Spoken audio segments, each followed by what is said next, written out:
to trust us by seeing ourselves as key persons in the amelioration of the conditions of life of your sons and daughters. We are in a continent where almost 80% are living below the poverty line. They have energies, all of them. They have potentials in themselves. But they need facilitators. You honor us, O Lord, by calling us to be facilitators of this immense process of transformation at personal and social level. The exercise of this morning is part of this process of personal transformation to move from an idea to an enterprise. One thing here, right? We're all here to see the future of Africa beautiful and bright and prosperous. If y'all have been following the news, we have an awareness that the first African unicorn might be IPOing later this year. But that's just one of many trends which I'm sure you all are well aware of, and many of which I've learned from you being in the class. So it's a special opportunity, and my philosophy is today is the day, because we don't know what tomorrow has promised, and we don't know what next week has promised, right? We wake up in this room today, our hearts beat 100,000 times in our hearts, in our chests. We don't think about that. We don't make it do that, but it doesn't.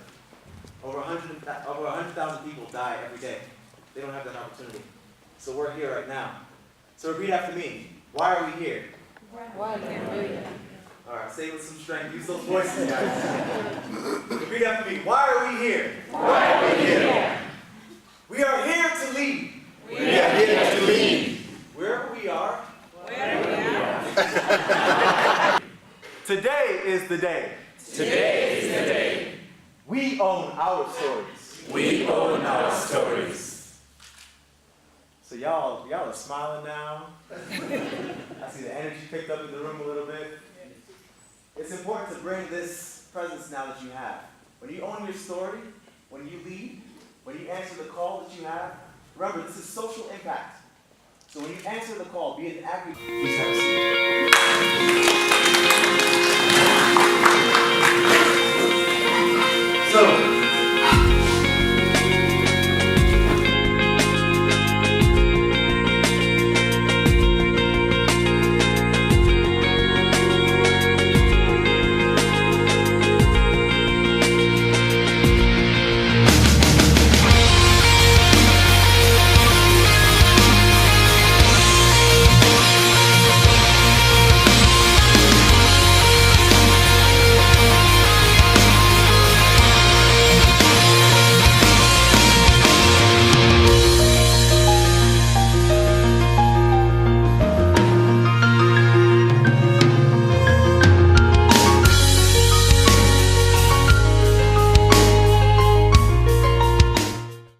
after we announce everything.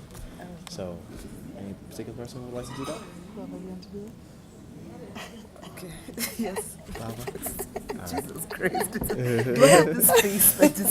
What kind of a face You do just I got have? it, man. Like, You got I'm it. so ready. Jesus Christ. Afternoon session and the plenary presentations.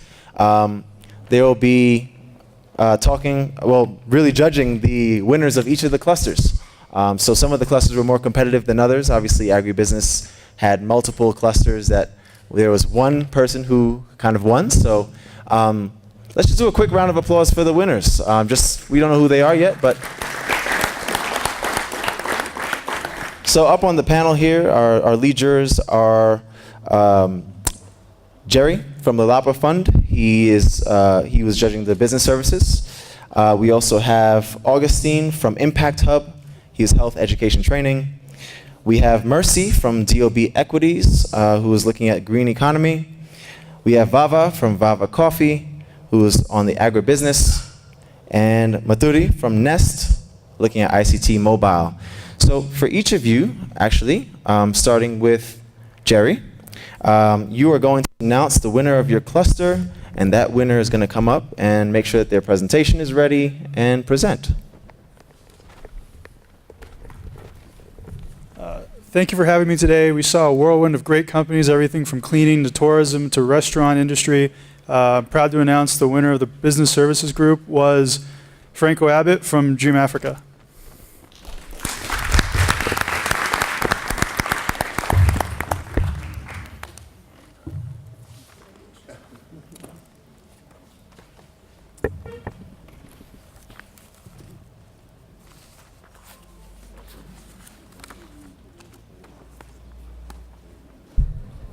Mko fresh? Poa poa. My name is Franco Abbott. I'm the co-founder of Dream Africa. My co-founder is from Uganda. I love the guy. He loves to read. So much so that he actually got kicked off his library for reading too much. They wanted him to only read textbooks, but he didn't like that. So we are a company built on the belief that sharing of cultural stories can break down barriers and bring people together. There's an old saying that says, the hunter will tell the lion story until the lion learns how to write. There are 1.1 billion people in Africa, and another quarter billion living in the diaspora. All these people have only been the world has only told one story of who they are. I grew up in Kenya, and after high school, I went to the US for college. I expected that the people who would see me would think, oh, he's just another African. But I had a nice surprise. On my first week of school, I was walking across campus. I see someone walking from the other side of the quad. I figure, okay, who knows? I guess he's just another student. We're walking towards each other, and right before he passes me, he looks up to me and says, "Vipi bana?" And that was the start of a very long friendship. I'm happy to say that that person is Torin Perez, who is here with me today, part of the Dream Africa team, excited to bring people together. Give me 1 second.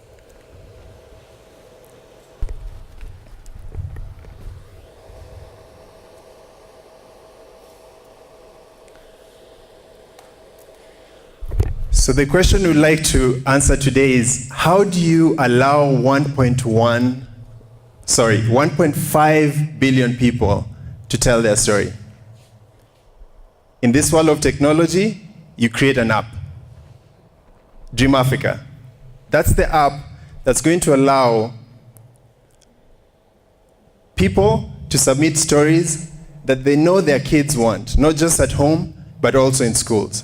I'm happy to say that we have that app already today. You can download it. It's called Dream Africa. It's available on iOS, Android, and Windows. Of course, we are not the only media company. There is likes of Disney, iRocco, but I think we are different. We're different because we believe people just don't want entertaining stories. And they don't want to read it anywhere, anytime. They also want it to be relevant for them. They want it to be relevant for their kids. And they want it to be educational for them. People have already created a lot of, have been successful at creating cultural stories. But I think we have a special opportunity in terms of targeting children. Yes, we are a social entrepreneurship company. Yes, we are building more peaceful societies that value well-being in terms of the children growing up knowing who they are and where they're from. But you're also an engine for prosperity and wealth generation. And we want to create wealth not just for ourselves, but for many people who've been denied the opportunity in Africa. That's why we've created a business model that allows us to collect subscription for the access to our app. We share 40% of earnings before interest and tax. And if you're not a financial guy, that means we are sharing about half the net profit that you're making with our content creators. Nobody's doing that in the industry. I think the most is maybe even 30% of what you sell the content for, even in the US. This is very aggressive, but we believe it's the differentiator that's going to make us successful. Of course, we are focusing on Africa. So people will ask, how do you make it available for everyone? Because we want, just as much as we want everybody to tell their story, we want them to connect to all the readers who are looking for their stories. And that's where the private and public sector partnerships come in.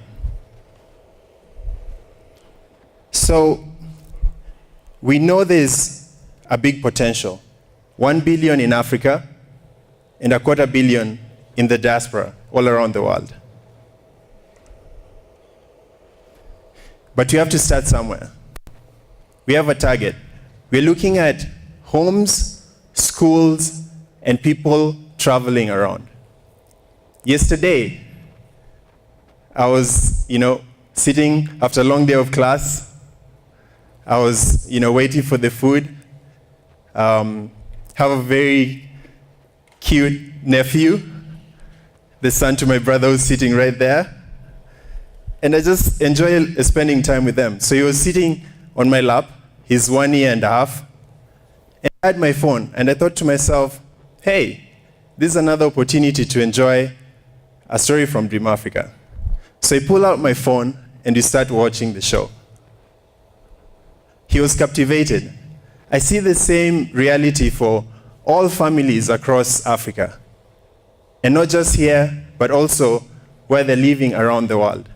And not only for Africans, but also travelers, such as Torin, who want to know how do you say VP Bana, but not to a Kenyan, maybe to a Nigerian. So we see there's demand, as shown by players in the industry who are already being successful. Nollywood makes $600,000 a year. But what have we done? What has Dream Africa done? What have we contributed already? Yes, we are bootstrapping. Yes, we don't have too much money. But we've been able to accomplish many achievements just in 2015. For example, we were part of E-Learning Africa, where we are shaping the conversation about how e-learning works in Africa, in the context of Africa. We're also part of the Tony Elumelu Foundation program, where billionaire Tony Elumelu saw what we are doing, and he was very impressed and invited us to join the inaugural class. Also, animation studios in Africa, I've seen what you're doing.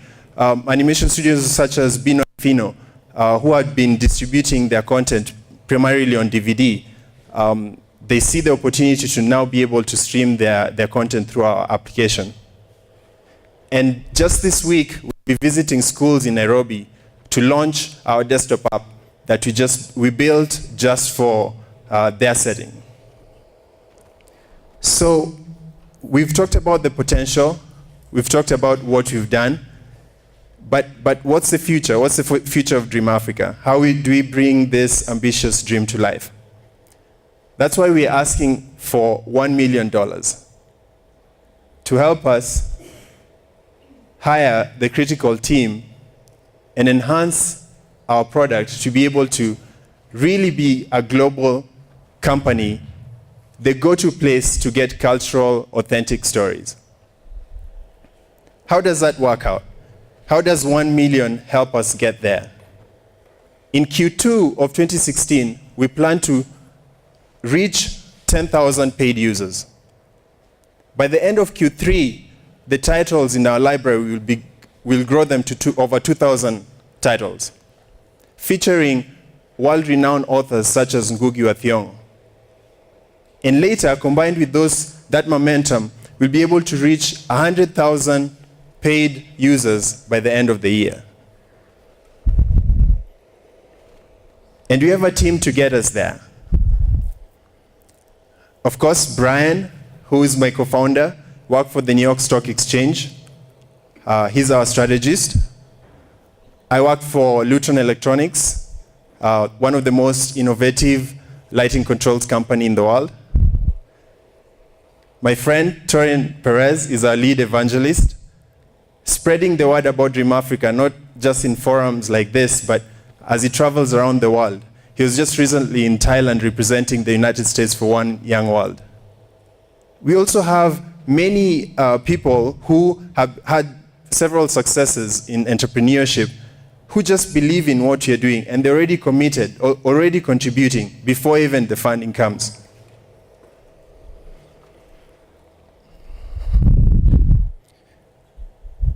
So, are you ready to write your story? This morning, Torian told us, own your story. I think we have an opportunity today to do just that. Thank you.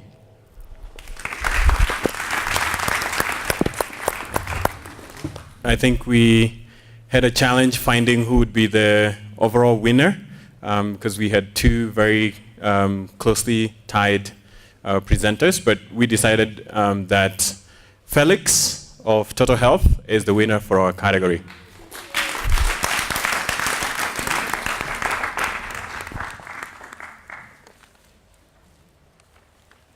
My name is Felix, the founder of Total Health.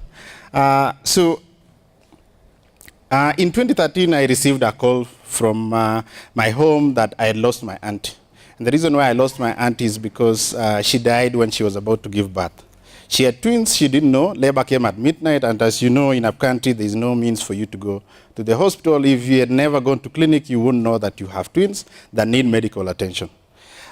So it was a sad moment for me, and in that regard, I thought to myself, what can I do with the skills that I have in order to help mothers who are going to give birth in the years that come. So my mother represents 15 parents who die every day due to things that can be prevented after birth. We lose 290 children every day within the first 42 days after birth. And these are all things that can be prevented if only good measures are put in place. So the number one cause for deaths in maternal and child deaths, are number one, unskilled birth attendants. So these are parents delivering at home. Majority of us here, I know your mom gave birth at home, and it's by chance that you're actually alive by now because many children actually die.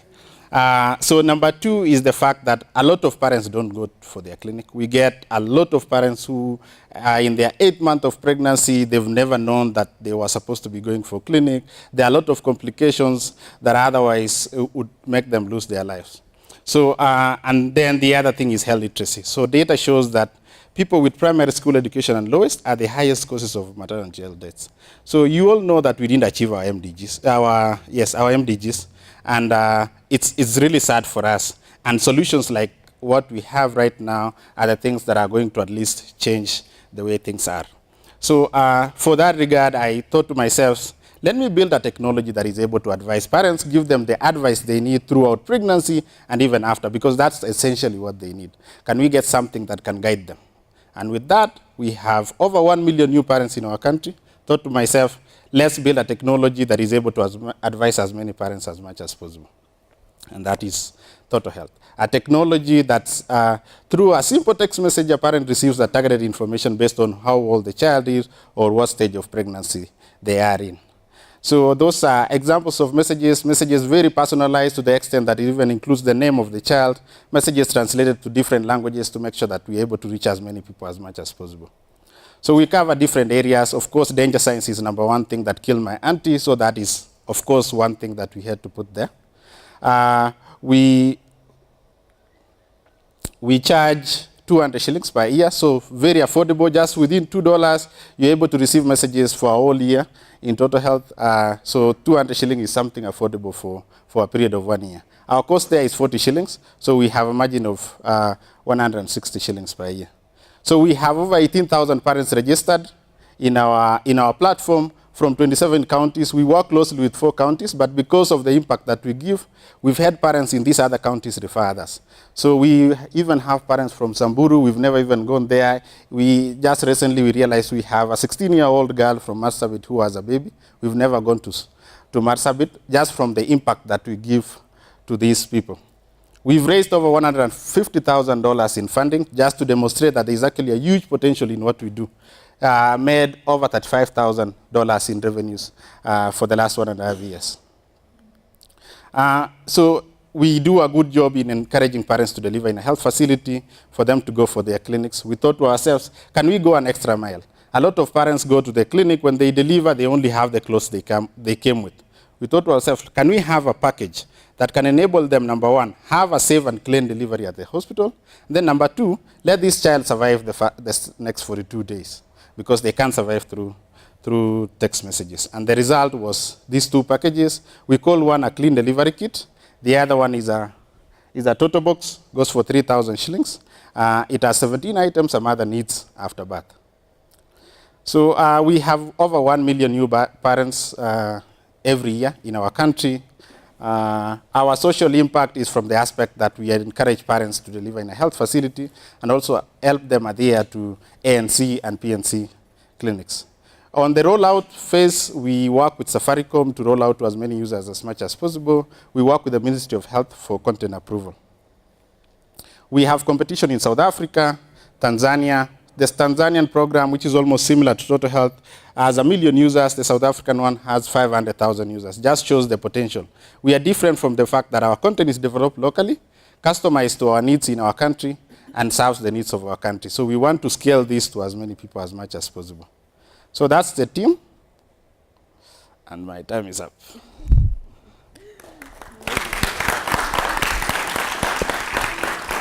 Green economy cluster.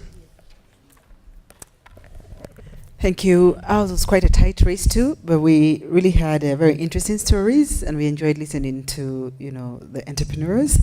But we had to come up with a name, and then that person is Oscar of Korek.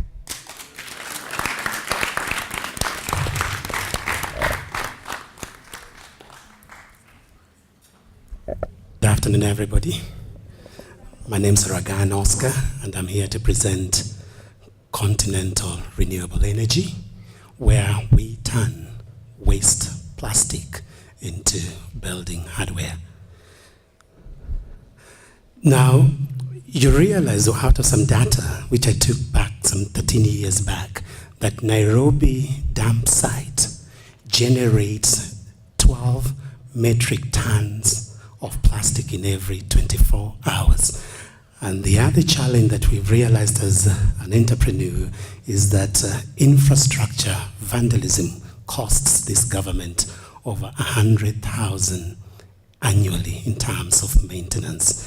And the other thing is that youth unemployment is at the moment at the rate of about 65%, whereas Kenyans have an annual housing shortage of about 380,000 units.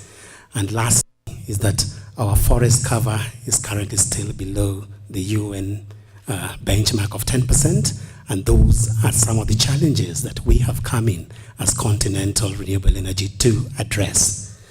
Now, basically, we recycle your waste plastic into building hardware.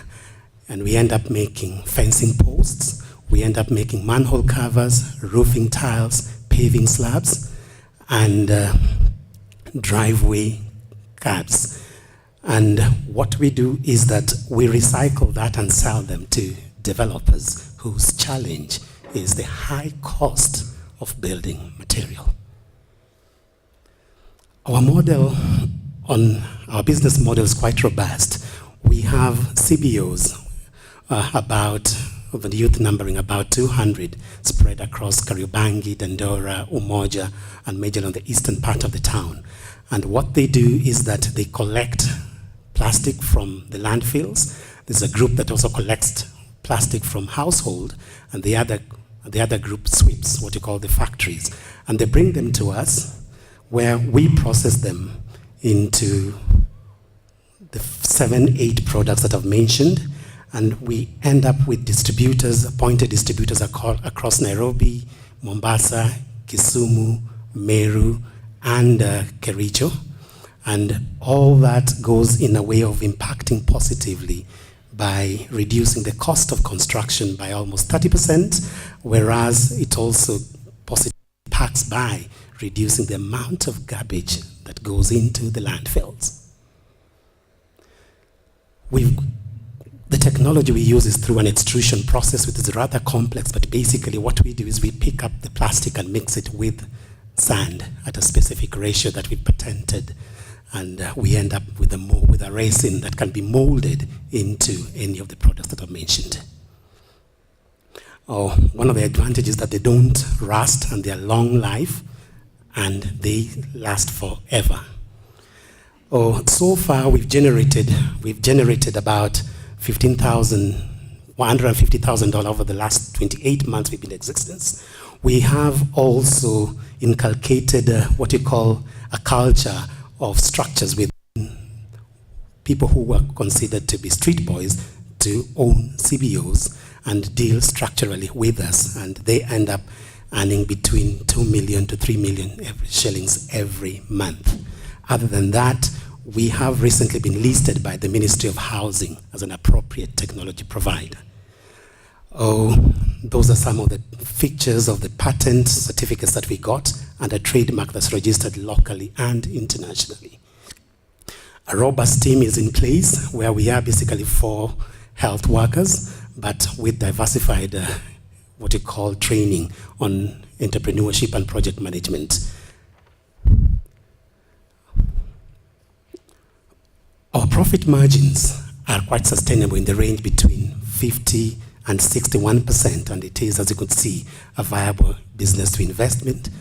And our revenues have grown very, very, very consistently since we launched in 2013, and we hope to actually double them in 2017. And what we are saying is that this does not go without risks. We've taken care of the risks that are involved, the operational risks, we've taken care of the financial risk, and the compliance. And we've got partners that we are working with, several of them, one of them being Village Capital, who've invested in us, and Growth Africa. And we are currently working to secure about 500,000 towards upgrading our line and also improving our management skills to give you a better, affordable housing in the country. So help us to green this country. Thank you.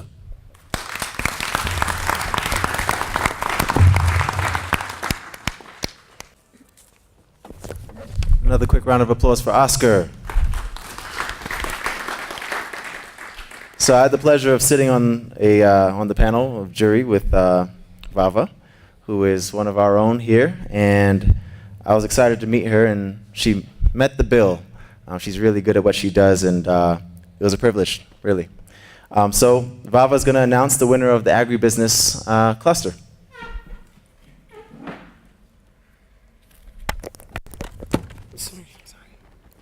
Good afternoon, everyone. As you all know, the agri sector is a very vibrant and lucrative sector, and I'll speak for my co-judges and myself. We had a very interesting and I think great time listening to all the entrepreneurs and the others who are still starting up their businesses. And this was, I would say, the winner, or the person that obviously came out the best, both in delivery and the project and the company that they're running, is Sally Kimotho of Meru Herbs. Congratulations.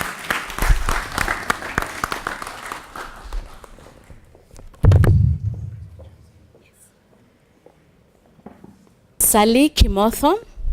I work for Meru Herbs, Kenya.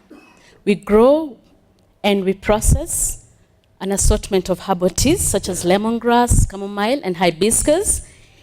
And we also have tropical fruit-based jams such as mango, pineapple, guava, and a lot more fruits that can be found in the local areas of Meru.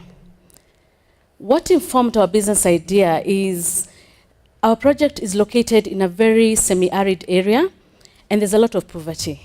So we're looking at what is it that we can do to improve the quality of life for our farmers and the women, a source of income for the women. What value do we create as Meru Hubs? We, to the customer, give a product that is healthy, that does not have any preservatives, colorants, or additives. To the farmers, we ourselves consume our products, so we provide food, we improve the food security in the area, as well as the quality of life, and we are offering an organically certified product that can be backed up by international bodies, from the Kenya Bureau of Standards for the local market to the Soil Association in the export market. Our key activities and resources. We work with farmers group. In that picture, it's not so clear, but we have farmers in plantations of karkade, hibiscus, and chamomile. We are working with about 255 farmers that are certified organic.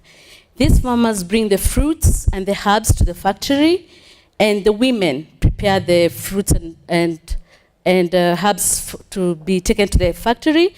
And in the spirit of gender sensitivity, we have invited the men to help with the preparation of the herbs and fruits, but only one showed up, and by lunchtime he was gone. We have 2 factories, one that does jams, one that does teas, and when the products are ready, they are either packed in pallets and sold locally or to the export market, or in 20-foot containers to the export market, and they finally find their way in shops, either in the local market or in the export market. In terms of our market, I wish this was much more clearer. We believe that as long as you eat and drink, and you want to eat and drink healthy, then you're our customer. But for now, we are concentrating on a market niche, which is the fair trade market. And in Kenya, we sell to Nakumatt and Chandarana. In Ireland, through Value Added in Africa. In Italy, which is our largest market, we have Ultramercato and Eco Solidale. In United Kingdom, our recent market, we just entered the United Kingdom last year. And finally, we have the Japanese market. Our key competitors in the export market, they're listed there. In the local market, we have Kate, Organics, Melvin's Tea, Kericho Gold. How do we compare to our competitors? We have our own grower group, 255 fully certified organic farmers. In terms of international certification, we do well. We have certificates for our farmers and the processing unit. In terms of market and market potential, we have a locked fair trade market. We don't do well in terms of products because we only have 4 products compared to our competitors who have 9 and 12, maybe more. In terms of technology and machinery, we are yet to sell through the web and improve our machinery for efficiency. Our competitive advantage, again, the Meru Hub story, very powerful. Our competitive edge, our competitors can't take that from us. We have a locked fair trade market, and our partners, the grower group, a loyal group that will grow for Meru Hubs. Financial analysis, we're very clear how we performed last year. We had a gross income of 28 million, which translated to 1.4 in net profit. We are very clear where we want to go in the next 3 years. We want to triple this. The question is how, as Meru Hubs, are we going to triple this? What do we need to put in place? As a priority, what we're asking as a priority, we need a tea bag machine. Clearly, we need one to improve our technology. If you look at our tea bags, they're just simple, plain. The competitors have envelopes and strings and tags. We want to be there. So that is an immediate need. On top of that, apart from just making jams, we'd like to make dried fruit. So we need a dryer, we need a sterilizing machine, and then we need a cold storage unit. This is a container that we sent out last year in December. This is how it got to Italy. And believe you me, when it went, okay, yeah. When it got to, when we sent it to Italy, it was like neatly packed, but this is where we are losing our money. If we send this container to Italy when it's full, then we'll be getting value for our money. That's our entrepreneur team, advisory board, and our social impact. We are giving food to the community. we are empowering women and giving them a source of income. We're increasing their quality of life, and finally, we grow, we preach organic. So we are working in systems that are environmental friendly. Thank you.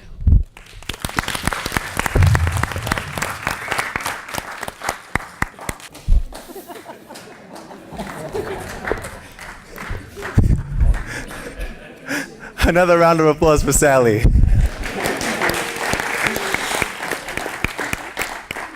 So very quickly, I'd just like to invite the presenters who have already presented to just join us in this front row here. So Franco and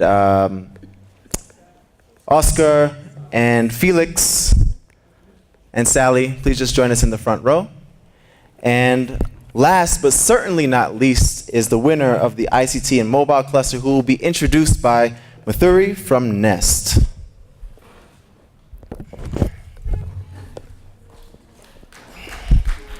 Hello.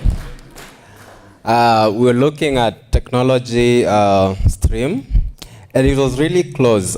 We had, amazing, innovative solutions in agriculture, fintech, content, and really solutions that have the potential to scale. But the winner is Johnson Getuma of FlexPay.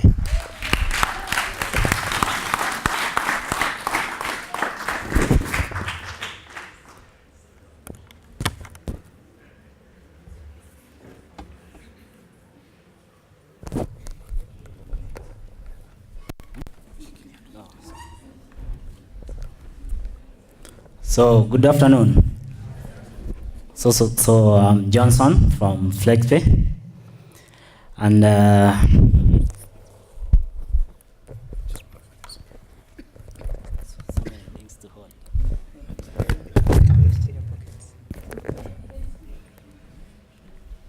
yeah, I'm good now. I'm right-handed. So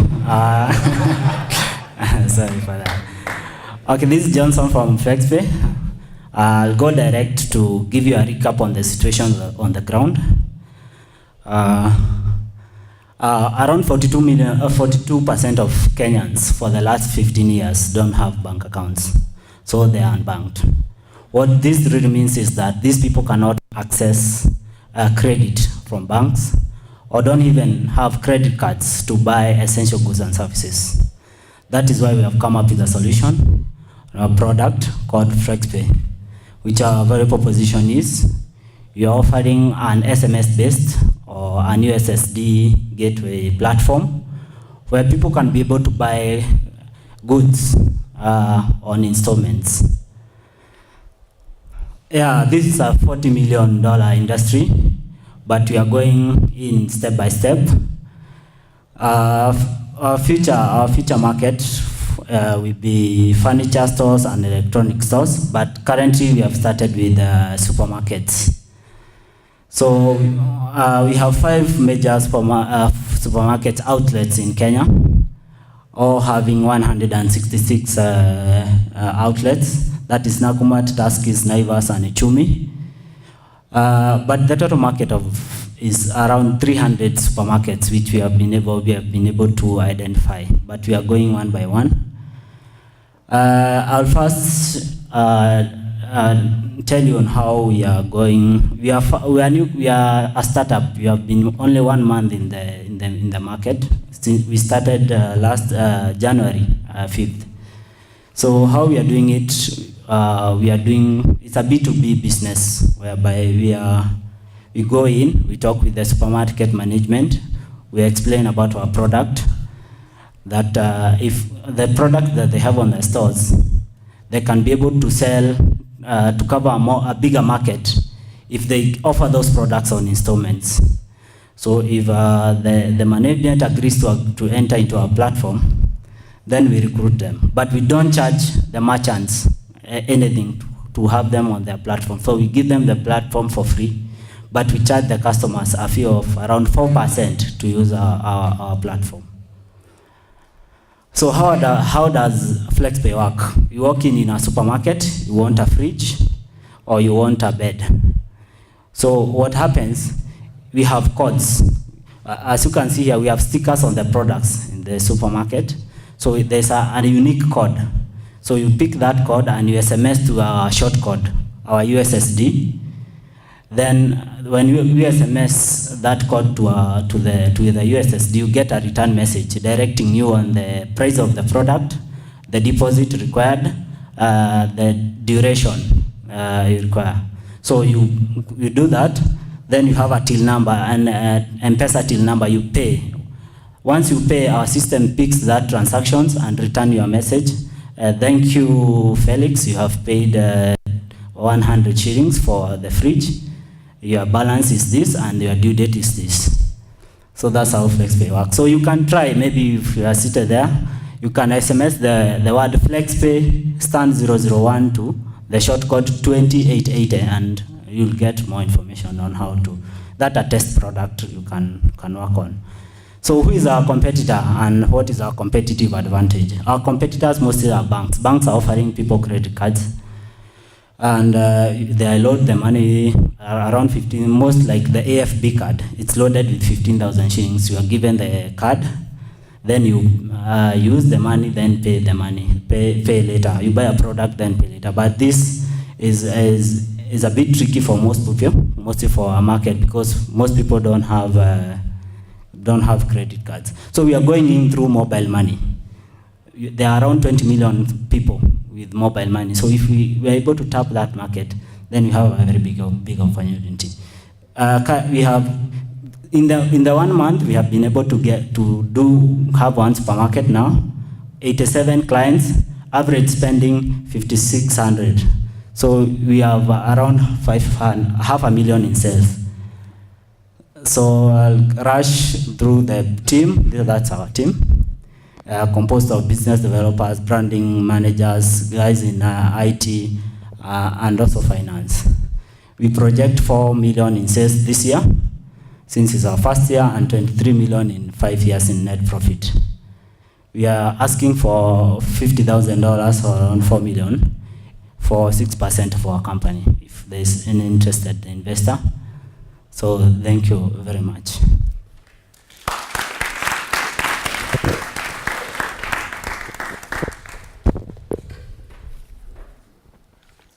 Please give it one more time for Johnson. So, Johnson, please join us in the front row here. So it's time for the jury to do their deliberations. It's also time for the audience vote. So please stand when I call your name and hold up your number. So Franco, please stand. So if you believe Franco is the winner of the competition, you're going to write a number 1 on your white paper. Please have a seat. Number 3 on your piece of paper. Sally, please stand. At least if she's not the audience's winner, she's their winner. So that'll be a number 4 for Sally. And Johnson, last but certainly not least, number 5 for Johnson. So very quickly, write down your numbers, crumple up your papers, and send them to the ends of your aisles where they will be collected. And while our jury deliberates on... Augustine, so what are you up to? I basically consulting for more like independent consulting. Okay. For their Africa expansion. Okay. So I was helping set up incubation programs. We tried to set up in Nairobi, it didn't work. We interviewed about 350 companies so far. Okay. And we're going to do our first round of investment in Q2, Q3. Okay. That's good. And then your target is what? Just to continue staying long-term in the Kenyan market? Are you looking at other markets? So we went to Nigeria last summer. My co-founder said we've also worked in Uganda. I know, but sometimes so we want to keep Kenya's African hub because we're based in Paris. So people are based in Paris. And then I just came out here to launch the Nairobi office. If we could successfully do the model and... So we have... Yeah. Oh, okay. Yeah, okay. Fine. No,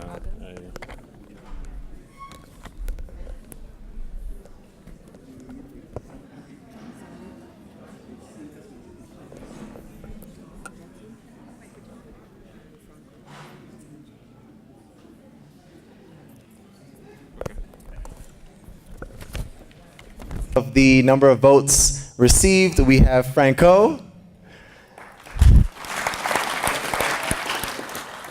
At number 4, we have Johnson. At number 3, we have Oscar. And by a very slim margin, let's see here. Number 2, we actually have Felix.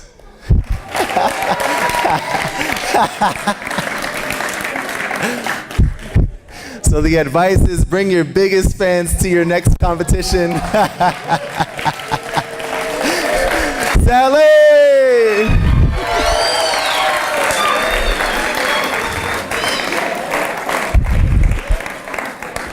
Now, but the lead juror, who is Vava from Vava Coffee, will be announcing the winners from numbers 1 through 5. Obviously starting with number 5. You ready? We have Mario and Jonas. Please come forward as the winners are announced. We'll be giving them awards. Okay. Great. So, for those of you who don't know,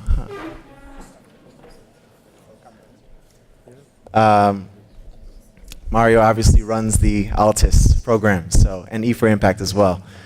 So, if it wasn't for these guys, this wouldn't be possible. So please give them a round of applause. And I'm going to hand the mic to Vava. Thank you, Torin. Okay, just a few words about today and what we've all, seen and heard. As an entrepreneur, I'd say I'm very encouraged with the direction of entrepreneurship in Kenya today. And from what we've seen, I think we are heading towards the right direction of encouraging more people to become entrepreneurs, not because they don't have anything better to do, but as a first choice. And I'm also very encouraged to see that there's a lot of strong women out there who are stepping it up. So Sally, congratulations for being the only woman amongst foremen, especially in the agri sector. So that speaks a lot to what I also try and encourage in the coffee sector. And personally, I believe that businesses should be set up in a way that helps solve societal problems. One of the many problems we have in African societies, how do we elevate poverty? How do we create sustainable livelihoods in communities? And I'm also very encouraged to see that that is a model that is being integrated in a lot of the businesses that we've heard about today. And without further ado, I'd like to start by naming the winners, starting from number 5. And number 5, we have Franco from Dream Africa. Congratulations.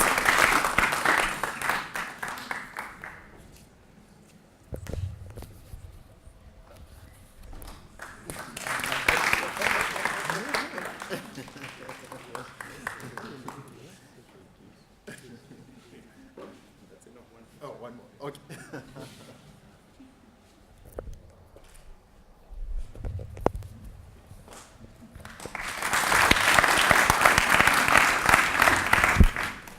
And at number 4, we have FlexiPay Johnson. Congratulations.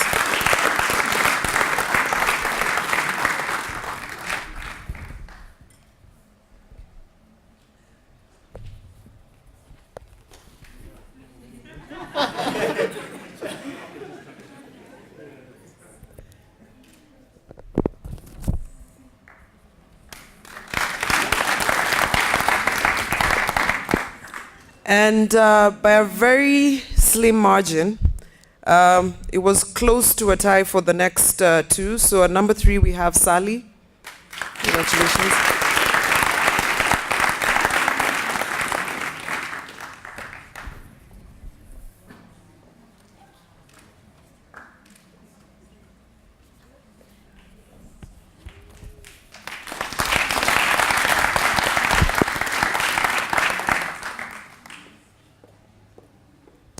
And at number 2, we have Felix of Tuotope.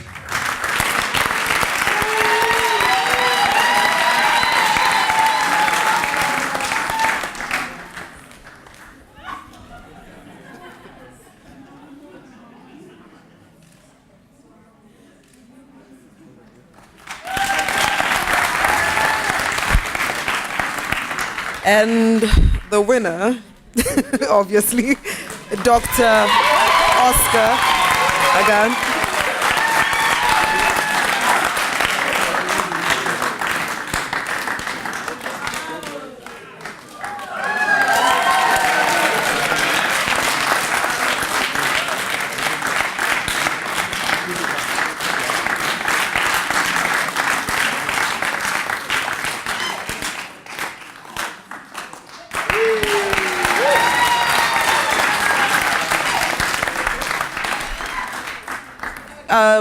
My final comments would be, it's been an honor to serve as a juror today, and I would like to thank the college for having invited me to be here today. And to the participants, you all have areas that you need to improve on, especially I would say the presentation side of things, and also integrating social aspects of, how do you integrate communities into your business models rather than just throwing it in as part of your presentation towards the end. Work on engaging the audience and not perhaps rumbling on too much about and missing, what the focal point is for your business and what you're trying to achieve. So those are a few of my comments. And also, if you're in the agri sector, look more into how you can perhaps value add to increase margins, and look beyond your current markets, look into the export market, look beyond just Kenya, look at the regional markets and look at how you can expand your business, and don't limit yourselves. Thank you very much.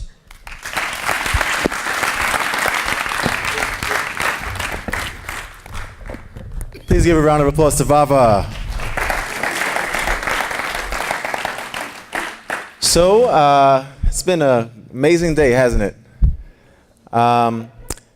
Mario, I'd like to invite you up to say a few words. Give it up for Mario, please. Yeah, thank you very much. Well, thank you very much to jurors, to participants, to all of you. Well, I'm very glad to be here. As you know, I am the founder of Altis, and I was one of the ones that started this extraordinary adventure. I think that really I'm proud about the quality of the project that they are coming up this year, and so I think that we are going to have the best class in our history. And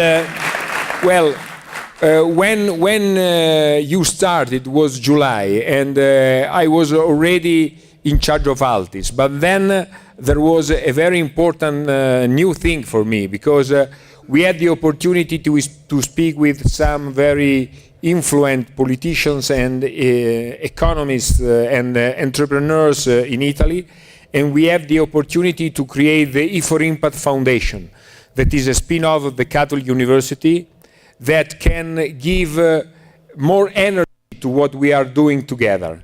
So I'm very glad to announce that now we are working in 5 countries. Kenya, that is the pilot, that is the leader, that is the loved initiative that we have. And then Ghana, Sierra Leone, Ivory Coast, and Uganda. But we are going to start in new countries this year, Senegal, Tanzania, and I hope to be to reach 10 countries very soon. I think that's very important for you, also for you, because in this way we can offer you the opportunity to scale in the other countries through the MBA, through having participants that join your business model and help you in developing the business model in other countries. And as I saw today, there are a lot of business models that are not just good for Kenya, but they must be good for Africa. And so we hope to help you in this. Thank you very much.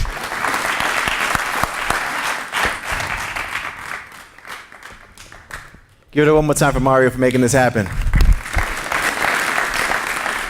Remarks from Brother Jonas. We had, obviously a little segment of my motivational thing earlier. We had some wonderful presentations and obviously some winners today who have kind of set the tone and set the example of what we're looking for, not only here domestically and here regionally, but overseas. What kind of solutions are there out there that are going to kind of set the pace and shape the narrative that are going to support the various trends in economics and technology that are shaping the future of this continent. So Brother Jonas, I would like for you to close out with our ending remarks.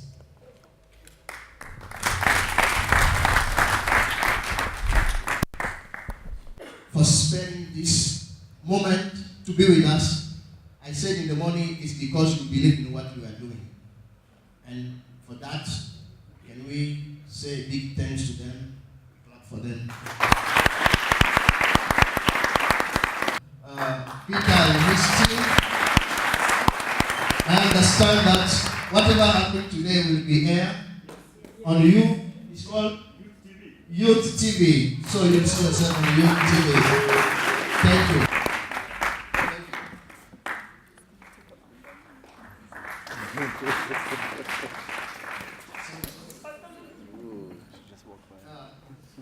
Vava?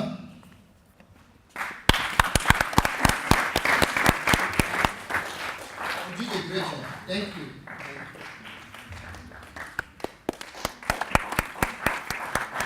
Stella?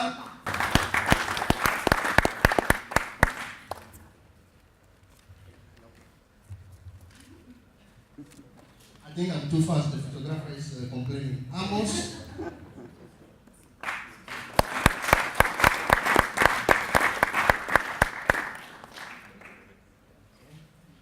William?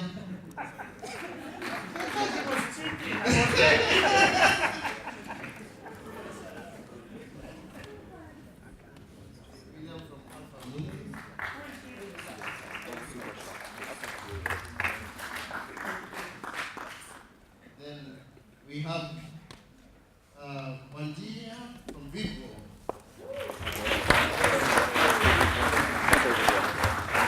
We're always happy to have you there.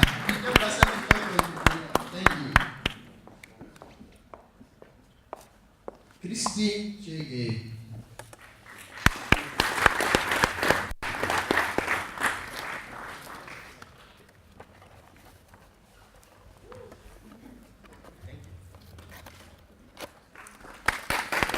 Jerry Russell.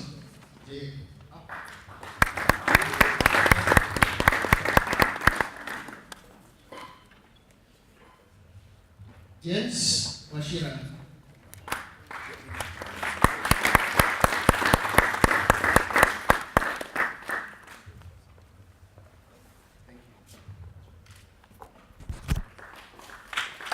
Dorothy Wambire.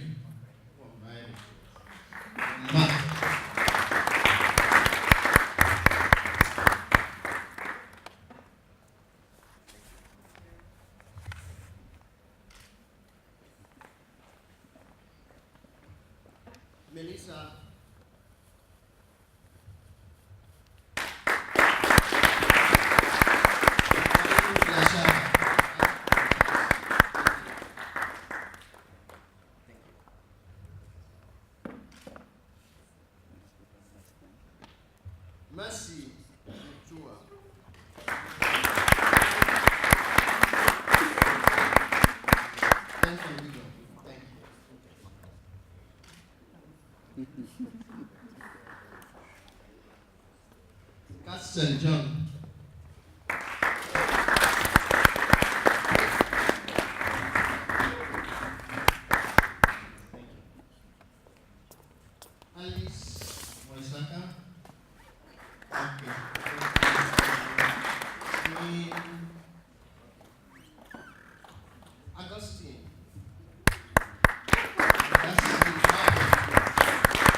Shabna.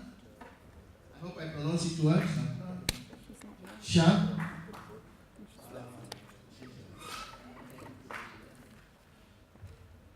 Muturi.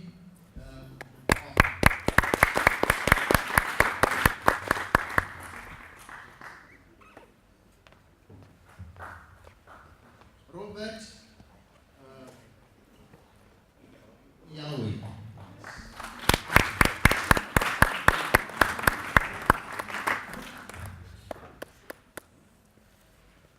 Mercy Kalunga.